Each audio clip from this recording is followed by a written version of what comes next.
Hello everyone, welcome back to my channel. If you are new to this channel, my name is Frank Zhu, and I'm a college professor teaching sociology, history, and philosophy.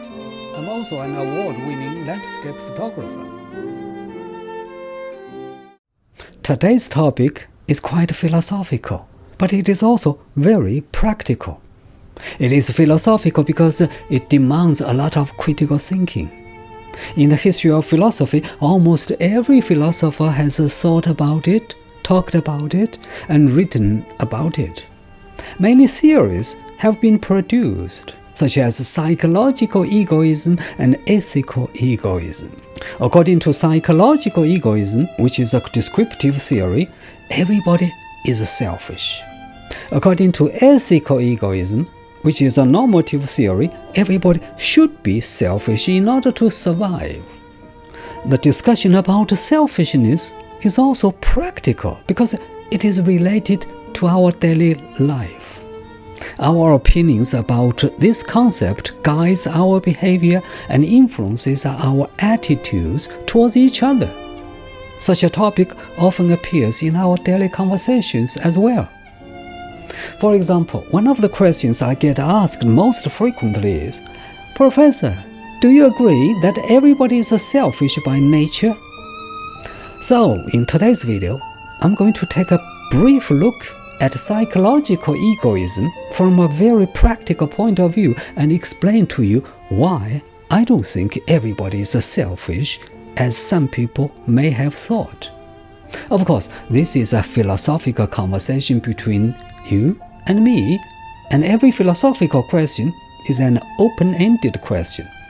So, please do let me know if you have different opinions.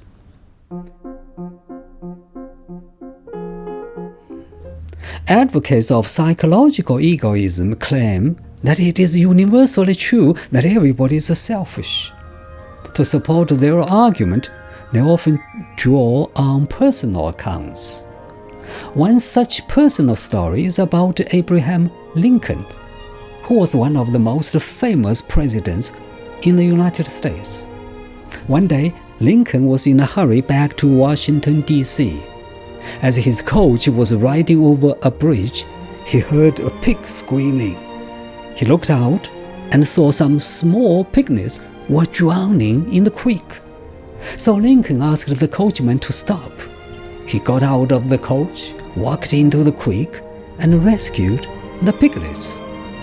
When later on reporters cited this as an example to praise his unselfishness, Lincoln reportedly responded that he did it not for the sake of piglets, but because he would have no peace of mind later on when he recalled the incident if he hadn't stopped and done something about the drowning piglets.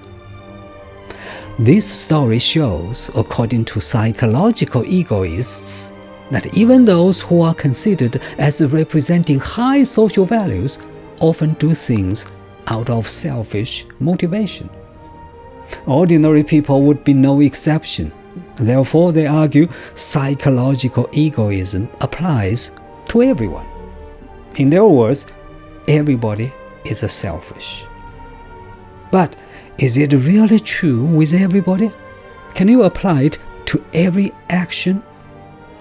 When you take a closer look at this theory, you will find it very difficult to explain every human motivation in this way.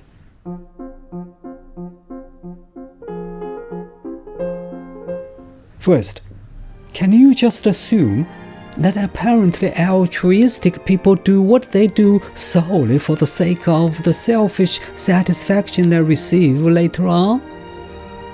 Can we assume that everyone receives satisfaction every time they do something for others?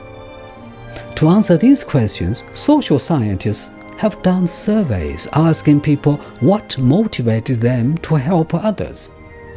Most people responded by saying, "I just wanted to give a helping hand." When asked if they were expecting some sort of rewards later on, almost everyone replied, "No, it never occurred to me." Secondly, if you believe that everybody is selfish, can you tell when, where, or how they become selfish in the first place. If you believe that everybody is born selfish, how do you prove it? Why do some people seem less selfish than others? Some people may argue that cultural values play a role in it. According to them, it is a socialization that contributes to people's tendency towards egoism or altruism. In other words, it is the social environment that plays the crucial role. If your parents, teachers, friends are selfish and behave selfishly, you will become selfish. While this argument sounds reasonable, we can still question this argument by pointing out that culture differs from one place to another. So, an individual may be socialized in different ways. Some people may become selfish, but others may become altruistic. Therefore, it is a fallacy to say that everybody is selfish everywhere and all the time.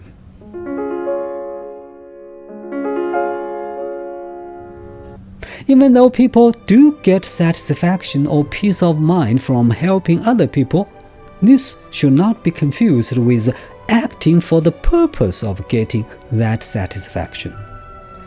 Psychological egoists need to prove that achieving satisfaction is the only aim of people being unselfish and helping needy people, instead of just showing that people get satisfaction from what they do.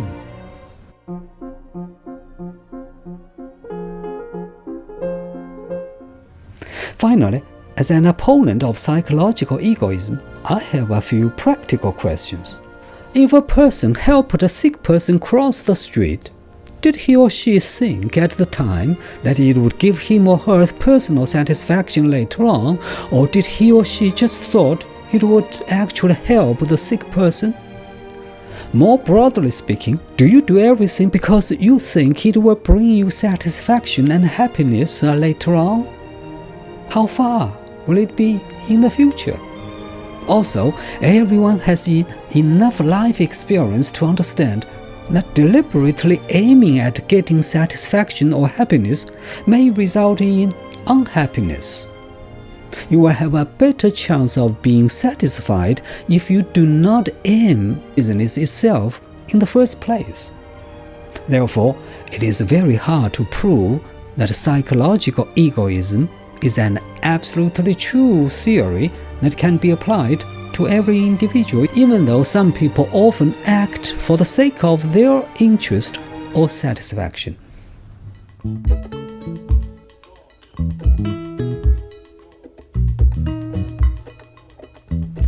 Well, that is all that I wanted to talk about today. As I said at the beginning, egoism is a big philosophical topic. Different people have different opinions about it.